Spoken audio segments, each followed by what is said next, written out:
Okay, Alex, look at this. I stayed up until 3 a.m. making this. This is my ultimate life strategy. I have mapped out every single hour of the month. 5 a.m., gym. 6 a.m., business English vocabulary drills. 7 a.m., cold shower for mental toughness. Then I work for 10 hours. Then I read philosophy. Then I meditate. I am going to be the most productive person in the world.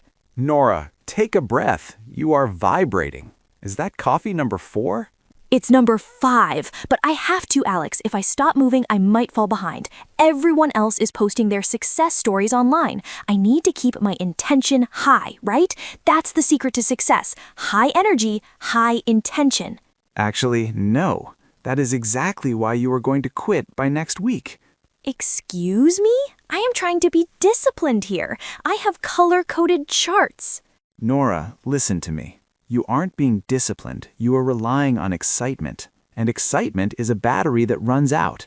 You have 100% intention, but you have 0% infrastructure. Infrastructure? Like building roads and bridges? I thought this was a self-help episode, not a civil engineering class. In business English, infrastructure refers to the underlying systems that support an operation. Think of your goal as a destination. Right now, you are trying to drive a Ferrari, that's your high motivation, through a muddy swamp. Okay, I like being the Ferrari, but I don't like the swamp. Exactly. It doesn't matter how fast the car is if there is no road. You are using willpower to push the car through the mud.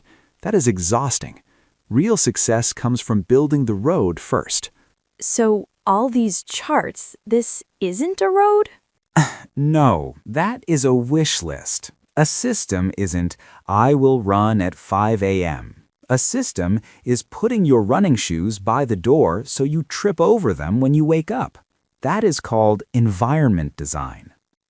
Okay, you're right. I actually hit snooze 3 times this morning because I couldn't find my socks. And then I ate a donut because I was stressed about being late. See? You have an infrastructure problem, not a discipline problem. I feel called out, but okay, if my charts are useless, what do I do? We are going to build a proper 3-phase framework for success. This comes from the psychological formula manifestation equals intention plus infrastructure. Are you ready to learn some advanced vocabulary and fix your life? I'm ready. Teach me, Yoda. Phase 1 is called end before you begin. That sounds contradictory. How can I end something I just started? You cannot start a new chapter if you are still rereading the old one. You see, most people start a new goal while dragging mental luggage from their past failures.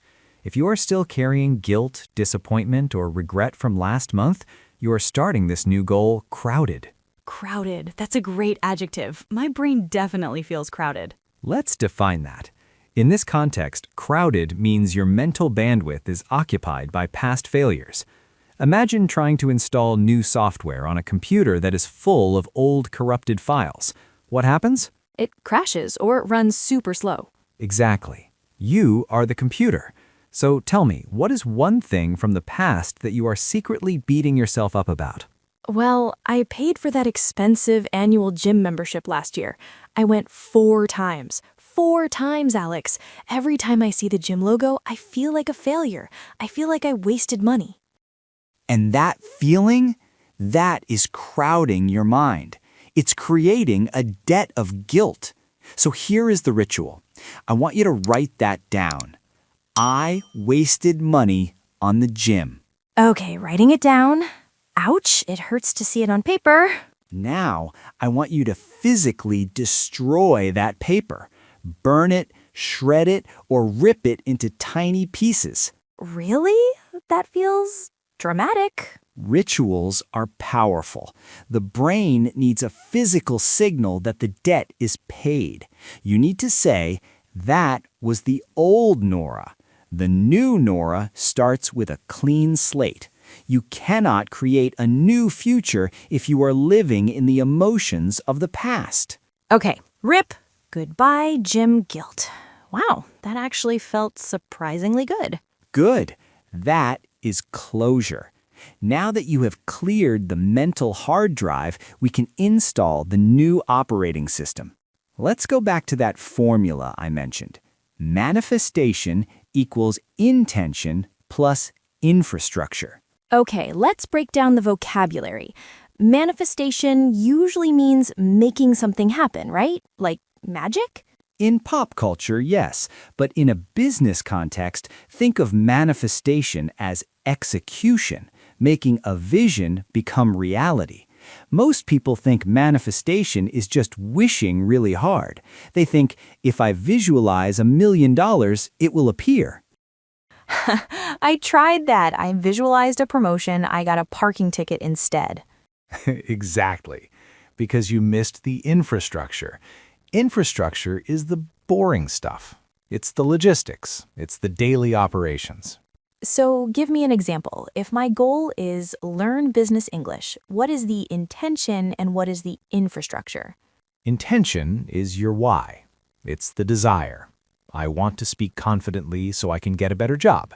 That is the fuel. Infrastructure is the how. It is, I have subscribed to a podcast. I have bought noise-canceling headphones. I have blocked out 20 minutes on my calendar every Tuesday and Thursday at 6 p.m. I see. One is a feeling, the other is a schedule. Precisely. There is a saying, manifestation only works when your calendar matches your calling. If you say you want to be a writer, but I look at your calendar and I don't see writing time, then you are not a writer, you are a dreamer. Oof, Alex, you are hitting hard today. My calendar is full of meetings and Zoom calls, not learning. Then we need to change your environment. This leads us to phase 2. Did you know that 45% of our daily actions are not conscious choices? They are habits triggered by our environment. Wait, really? Almost half my life is on autopilot? Yes, think about the donut you ate this morning. Did you wake up and think, I deeply desire a sugary pastry to ruin my diet? No, I walked into the kitchen, I saw the pink box on the counter, and my hand just grabbed it. It was like a magnet. Exactly. That is an environmental trigger. Your environment made the decision for you. If you want to change your life, don't change your mind, upgrade your environment. Upgrade? Like renovating my house? I can't afford that. No, I mean friction design. In business, friction is anything that makes a process harder or slower. Rule number 1, increase friction for bad habits. Rule number 2, decrease friction for good habits. Okay, let's apply this. How do I increase friction for the donuts? Don't buy them. If they aren't in the house, you have to get dressed, drive to the store, and buy one. That is high friction. You probably won't do it. True, I am way too lazy for that. What about decreasing friction for English? Where is your English textbook right now? Under a pile of mail or maybe in the trunk of my car? That is maximum friction. To study, you have to find the book, dig it out, and clear your desk. By the time you do that, you're tired. Instead, put the book on your pillow every morning. When you go to bed, you have to move it. That is zero friction. I love that. I'm going to put my vocabulary flashcards in the bathroom. Well, whatever works. That is called optimizing your workflow. You are making the right choice the easiest choice. Now, phase 3. This is the psychological part. We need to talk about identity. Who am I? That's a deep question, Alex. There was a study at Stanford University. They split people into 2 groups. Group A said, I want to vote, a task. Group B said, I am a voter, an identity. Guess which group voted more? I'm guessing Group B. Significantly more, because humans feel a need to stay consistent with how we see ourselves. If you define yourself as a health nut, eating a donut feels wrong. It creates cognitive dissonance. So instead of saying, I want to run, I should say, I am a runner? Yes, even if you haven't run yet, you have to fake it until you become it. You need to adopt the identity of the person you want to be. Okay, I want to be a confident speaker, so I should say, I am a communicator. Exactly. And this brings us to the most practical tool. Stop making a resolution list. Instead, choose one word. Just one word? But I have so many goals. I want money, health, love, fluency. A list is a burden. A word is a compass. It guides every decision you make. When you are tired, or stressed, or confused, you look at your word and ask, what does this word require of me? Okay, let's brainstorm. What's a good word? Rich? Rich is a result, not a behavior. You want a word that drives action. How about discipline, or focus, or courage? Discipline sounds like a punishment. I hate that word. Focus is okay, but my problem is that I get scared. I get scared of looking stupid in meetings, so I stay quiet. Okay, so maybe your word is voice, or fearless. Fearless. I like that. Now be careful. Fearless doesn't mean you don't feel fear. It means you don't let fear stop you. There's a concept called prediction error. When you try something new, like speaking English in a meeting, your brain releases cortisol. It screams, "Stop, this is dangerous." Most people think, "Oh no, I'm scared, I should stop." But a fearless person thinks, "Oh, this is just prediction error.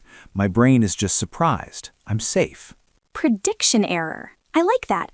It makes the fear sound like a computer glitch, not a monster. It is a glitch. So your word is fearless. Now apply it. You wake up, it's cold, you don't want to gym. What does a fearless person do? She gets up because she isn't afraid of the cold. You have a presentation.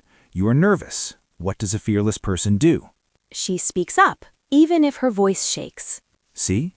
The word simplifies everything. You don't need a 10-page chart, Nora. You just need your word and your infrastructure. Okay, I am pumped. I am going to call my mom, my best friend, and post this on Instagram right now. I'm going to tell everyone I am fearless. Whoa. Stop. Put the phone down. What? I thought telling people was good. It can be, but there is a trap. It's called the premature praise trap. When you tell everyone, "I'm going to run a marathon," they all say, "Wow, Nora, you go, girl," and you get a dopamine hit. You feel good before you have done any work. Oh my God, I do that all the time. And then I don't actually run the marathon because I already got the applause. Exactly. Plus, not everyone deserves to hear your goals. If you tell your skeptical Aunt Susan, "I'm going to start a business," what will she say? She'll say, "Oh, honey, that's risky. Just keep your job." And that kills your motivation. You need strategic accountability. Only tell people who can give you constructive feedback or support. Tell people who are already doing what you want to do. Okay, so don't tell Aunt Susan. Tell you? Tell me. Tell our business English community in the comments. We are on the same journey. That makes us accountability partners. Okay, I'm keeping my mouth shut until I have results to show. All right, Nora. You came in here with a manic life strategy and a lot of anxiety. How do you feel now? I feel lighter and clearer. Let's recap for everyone watching. To stop quitting and start winning, you need to do 3 things. And before you begin, I'm going to shred my guilt list so I don't start the journey crowded. Build infrastructure. I'm going to focus on my environment, not just my intention. No more donuts in the house, and the English book goes on the pillow. Choose a word. I'm ditching the long list and picking one identity-shifting word. Mine is fearless. Perfect summary. Remember, you don't rise to the level of your goals. You fall to the level of your systems. I'm going to go build my system right now. And by build my system, I mean I'm going to the trash can to throw away some snacks. That is the best start possible. And for you watching at home, we want to be your accountability partners. Do not let this be just another video you watch and forget. Take action. Yes, we want to know your word. Go to the comments right now and type your word of the year. Is it consistency, growth, visibility? Write it down to lock it in. And if you want to be fearless like me, hit that subscribe button. Let's succeed together. See you in the next episode.